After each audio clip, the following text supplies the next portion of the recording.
विजयनगर के राजमहल में आधी रात को घंटी बजी। यह न उत्सव के लिए थी न युद्ध के लिए।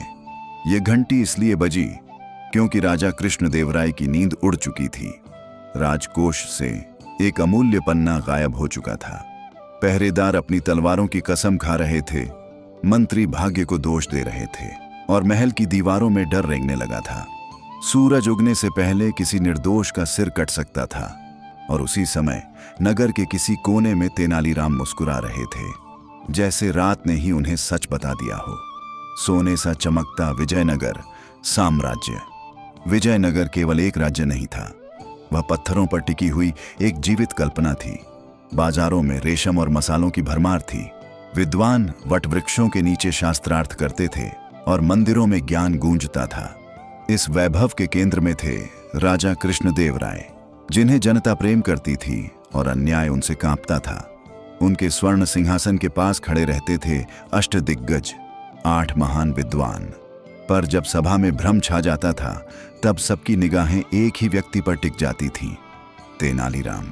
न इसीलिए कि वे सबसे ऊंची आवाज में बोलते थे, न इसलिए कि उनके पास शक्ति थी, बल्कि इसलिए कि उनकी चुप्पी भी उत्तर दे देती थी। वह आरोप जिसने दरबार हिला दिया, सुबह होते ही दरबार भर गया।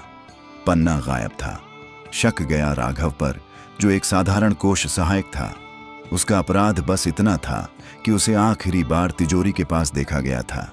मंत्री दंड मांगने लगे, पहरेदार न्याय की बात करने लगे, भीड़ सिर मांगने लगी। तेनालीराम आगे बढ़े। महाराज, उन्होंने शांत स्वर में कहा, सच कभी चिल्लाता नहीं, वह इंतजार करता है। राजा ने हाथ उठाया। कहो तेनाली। तेनाली ने नमन किया। मुझे एक दिन का समय दीजिए। यदि मैं असफल हुआ तो दोषी के साथ मुझे भी दंड दीजिए। दरबार में सन्नाटा छा गया। राजा कृष्णदेवराय ने अनुमति दे दी और तभी बुद्धि का खेल शुरू हुआ। तेनालीराम का अदृश्य जाल। तेनालीराम चोर के पीछे नहीं भागे, वे डर के पीछे गए।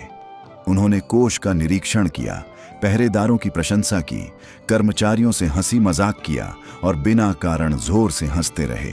फिर उन्होंने एक अजीब सा आदेश दिया, आज रात जो भी व्यक्ति कोष में प्रवेश करे, बाहर निकलते समय दूध से भरे कटोरे में हाथ धोएगा। मंत्री हंस पड़े। यह कैसी बुद्धि है? उन्होंने ताना मारा। तेनाली मुस्कुराए।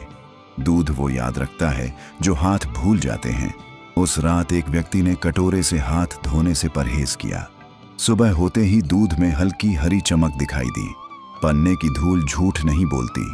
वह मोड़ जिसकी किसी को उम्मीद नहीं थी, दोषी राघव नहीं था।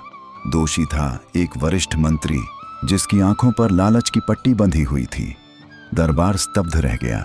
जो लोग कल सजा की मांग कर रहे थे, आज कांप रहे थे।